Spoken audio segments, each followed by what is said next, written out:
안녕하세요, 구독자 여러분. 오늘 제가 둔촌주공에 대해서 여러분들한테 엊그제 이제 마감됐잖아요. 그 내용 좀 정리해 드리고 앞으로 시장 상황 그 전에 방송 드렸던 것처럼 둔촌주공이 뭐 70 뭐 이런 숫자 나오면 사실 시장은 전혀 반응 안 했다고 봐도 될 것 같습니다. 말씀드린 바와 같이 둔촌 제가 이제 어제 같아요. 어제 이제 뭐 방송에 나가서 했는데 내용을 보면은 이렇습니다. 이 ET 뭐 KBS ET라는 프로그램인데요. 나갔더니 요게 이제 핵심입니다, 여러분. 비공개 둔촌중 계약률을 비공개한다는 자체가 일단 벌써 분위기가 느껴지시죠?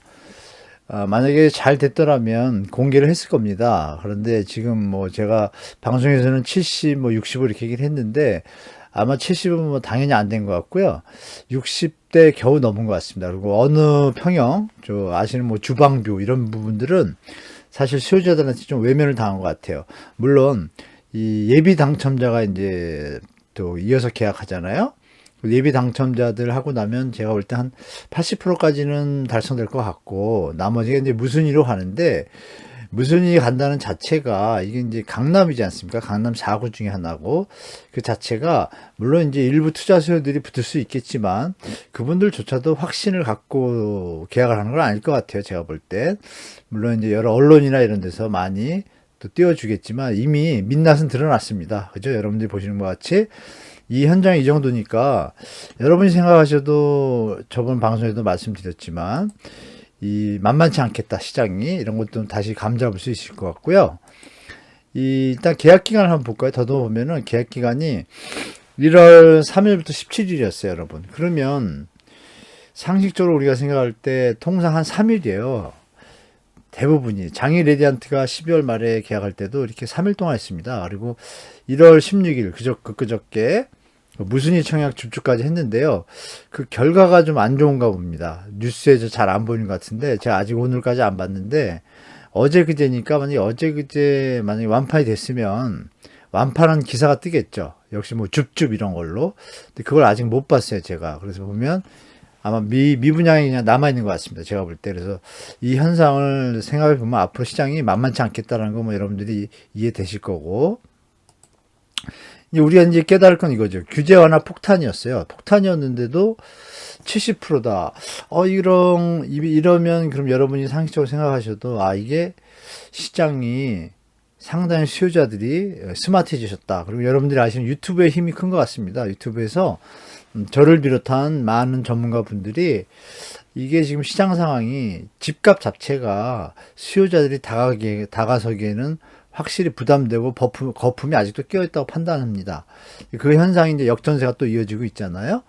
그 슈퍼 역전세 저번 주에 여러분들하고 이제 같이 제가 영상 보여드렸었는데 그게 이제 다행히 기사화가 좀 되는 것 같아요.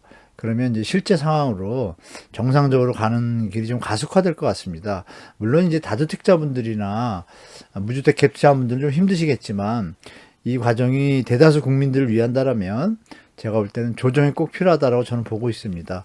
그럼 이제 현장에서 이제 벌어질 일은 뭐냐면 차기 분양 현장들이 이제 문제입니다. 아시는 분은 아시겠지만 저 서대문 은평구 쪽에 몇천 세대짜리가 원래 12월에 분양을 하려고 그랬어요.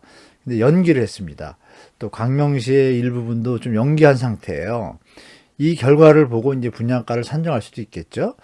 그런 걸 보면은 요번에 이 분양가가 이제 이 분양가로 70%밖에 못 됐다는 것, 이 자체로 여기는 그나마 이제 규제 완화 덕분에 뭐 나중에 2, 3년 뒤에 전매라도 할 수 있는 뭐 이런 어떤 찬스가 있다고 볼 수 있지만 나머지는 또 그렇지도 않잖아요.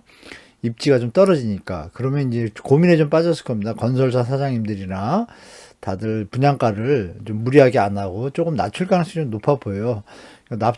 낮춰서 잘 분양이 되면 강동 길동에 똑같이 했는데 이 둔촌중하고 84제곱미터가 4억 차이 나가니까 완판이 됐잖아요.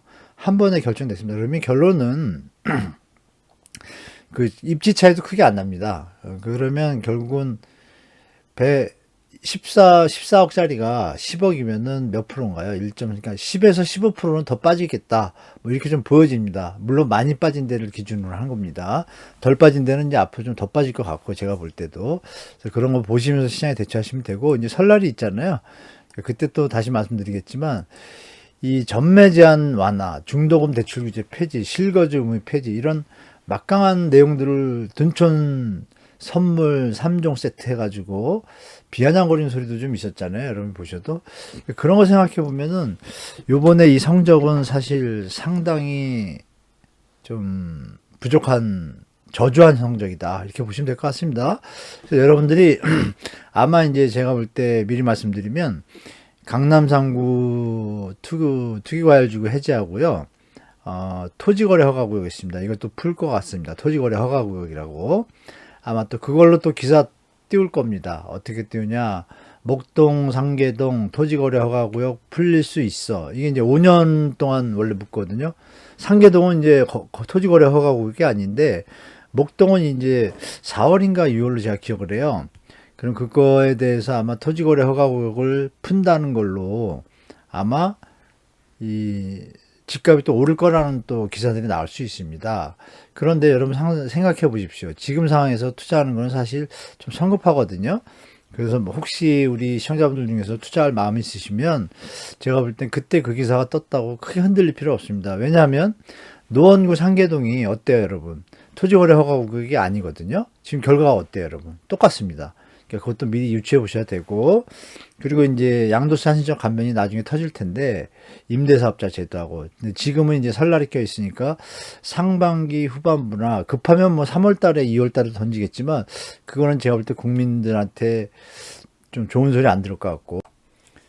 네, 그리고 오늘 연준의 매파 발언이 나왔어요. 그 세인트루이스 은행의 블러드 총장이라는 분이 좀 강력하게 매파 발언했습니다. 그 얘기는 이제 1월 말이죠. 2월 1일 날 발표하는데 금리를 0.25%는 무조건 올린다라는 어떤 반증 같아요. 그래서 그것 때문에 이제 미국 증시가 좀 하락했습니다. 실제로 오늘 매파 발언으로 인해 가지고 보시는 것 같이 기준금리 5% 넘어야 이 얘기를 뭐 대놓고 하니까 사실 뉴욕 증시가 이제 하락했습니다. 이 매파 발언에.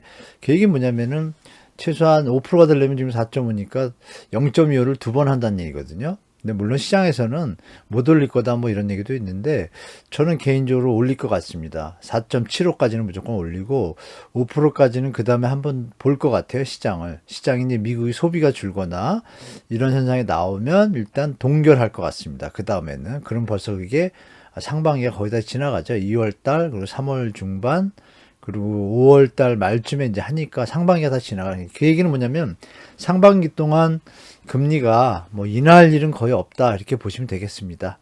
그 여파는 또 한 6개월 1년 가니까 그것도 감안하시면 좋을 것 같습니다.